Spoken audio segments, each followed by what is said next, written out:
So here's a story for you. When I got down to about 3 milligrams of Valium, I was up initially started my taper at 40. So over almost 2 year period, came down to 3 milligrams. And in that time, I hadn't been able to work as an artist, but I had been making my living for the most part, and you know, in the arts, in the fine arts, for probably the prior 10 years or something like that. And I get invited to a big gallery in New York, big show. The press is going to be there. It's going to be some of literally the world's best artistic talent, the best artists on the planet are going to be there. And I get invited, and it's going to be this private. They're going to meet up with some of these artists in this private kind of event, pre-party and after party for this big gallery opening, and so it was one of these situations where I said, "Oh my God, I cannot pass this by. I have to attend this." Of course, immediately that gets knocked out of my brain because I come back to earth and I realize, what are you talking about? You can't even drive your car. What are you going to get in a plane, fly to New York, walk through New York? Walk through New York. I mean, have you seen how many people are in New York? I don't even want to, at the time, I didn't even want to walk through Walmart. I couldn't imagine New York. I mean, this seemed like hell. This literally seemed uh, like if I was, like God was messing with me or something, or if like this was some kind of cruel joke that I was from the future played on myself. Like, what's the most terrifying thing Dave could do? Ooh, put him between a rock and a hard place here. Let's see if he'll do it. Let's run this experiment. So, it was the most terrifying thing I could think of was, okay, I can't walk through Walmart. I can't drive my car. I'm gonna fly to New York, walk these streets.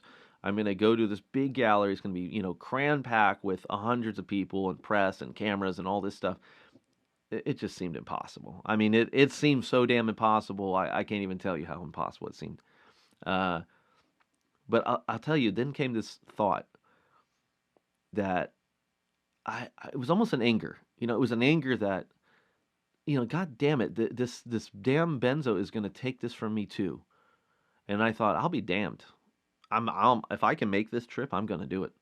I don't care. And I had already came to my mind in my mind. I said, well, I'm not gonna up my dose. There will be no, for a second I thought about it. I said, what if I just for a week and yeah, a few days I'll just go up and no.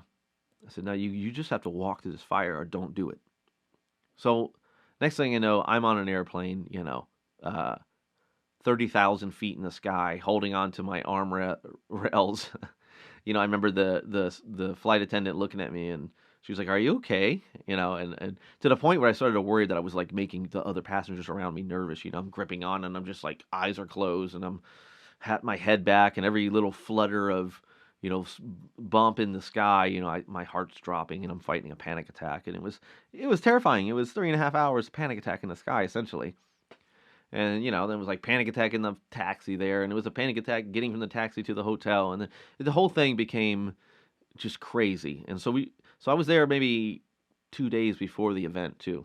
So uh, it was madness. I came out at mostly at night because I was right on Times Square and Broadway. I stayed in a hotel called Time, and it was tourist area, so it was just insanely packed with people. I mean, I'd never seen so many damn people in my life in one area.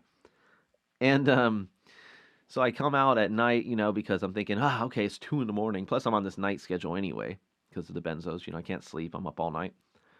And I come out. Well, damn, the city's still busy. I mean, it's still busier at 2 a.m., 3 a.m. than my city was during the day, practically. You know, and it was a whole different group of people, though. It was a bunch of artists. It was a bunch of musicians, and there were people lining the streets of Times Square, painting and playing music, and I saw clowns, and it was quite a spectacle. It was so interesting. It wasn't quite as many people, and it definitely helped with my anxiety to kind of walk around, but it was quite an experience. It was like wow. So anyway, long story short, I ended up pushing through, and I went to some of the museums, and I did some stuff, and the whole time, I mean, it was just unbelievable. It was like one full prolonged disassociative, damn near out of body experience. I mean, I can't stress that enough. It became a point where I was amazed that I didn't black out or go into some kind of you know death hole or whatever you think's going to happen. Oh my God, I'm going to black out and just die right here. No, nothing. It didn't. I think that, and it showed me that with benzos and the panic and the fear and everything, it's the fear of fear. That's what we're fighting. It's just the fear of fear. I didn't die. I didn't black out or anything. I did make it through. And most of my clients, when I talk to you guys and you tell me what you're feeling, I mean, you have these stories too. I was going to a wedding. I was going to this. I had to give this speech. Whatever the situation was, and you're like, but I didn't die and I didn't black out. But God, I thought I was going to. I really was sure I was going to. So that gave me confidence to go, look, this thing, it's more mental than anything. It actually didn't happen, but boy, I really thought it was going to. I thought I was going to black out and. But anyway, so I end up getting to these to the gallery. I had to walk. I remember it was like 8 blocks, which doesn't sound like a lot, but it was, June or July or something like that in New York. It was ungodly hot. I couldn't believe how hot. Tied with, combined with the smog, I think it was like 120 degrees or something. I mean, it was just, I show up, I'm drenched in sweat, anxious all to hell. I got to take an elevator up several floors. I come in, it's packed. Well, actually, I should back up. I actually went to a pre-party at a bar. It was like a bar restaurant. We went down into a basement, and I hung out with a bunch of great artists. And of course, I felt bad because I wasn't myself. I was going through so much damn anxiety and stress and coming off this stuff. I think I was just like deer in the headlight the whole time. And I remember later thinking, I wish I could have done that differently. I wish so much I wouldn't have been going through Benzo, because I just would have been able to network better. I would have been able to enjoy it more. I would have been able to just be more communicatable. I felt like I didn't represent myself very well. Especially people that didn't know me, they probably thought I was just an asshole. Maybe he's just sitting over there by himself. Well, hey, I'm just trying not to have an out of body experience here. So we do the pre-party thing, and it goes over really nice. So despite all my anxiety and everything, and we go to the gallery, and the gallery's a hit, and I'm walking around claustrophobic as hell. And there's nowhere to go. This is what really bothered me. There was like no bathrooms. There was no, if I started to have a panic attack or something, there was no like, I'll just go into this dark room over here and sit by myself. And so that was terrifying. It was just deer in the headlight and nowhere to run. And but the gallery, it went over smashing. I had a good time. I talked to people, and you know, and so then I leave the gallery. I fly home. That's nightmare and everything. And of course, the next week or two, I'm paying for it. I think I dropped so much adrenaline and had so much anxiety and everything. I mean, I was frazzled for the next week or two probably, but then I kind of leveled back out, and I just continued my taper, got off the drug, and kept healing, kept doing everything I needed to do, the exposure and the exercise and reframing my negative self-defeating thoughts, and all the stuff I talk about. So my point of the story is, so when I got home, I remember people telling me, "You are so crazy. You could have done more damage. You won't heal. You probably just hurt your healing. And why the hell would you do that?" This is people in the Benzo forums. You need to lay in bed and heal and all these things. And I'll tell you what, guys. Maybe that's true for some people and in some situations. And I do admit that putting myself in that situation was risky in a sense, because it was so traumatic. But also there's a reward in that risk.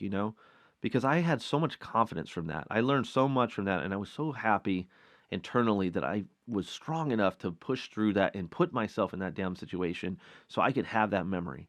So I could take that with me, and so I wouldn't allow Benzo to steal that from me like it had stolen so many other things.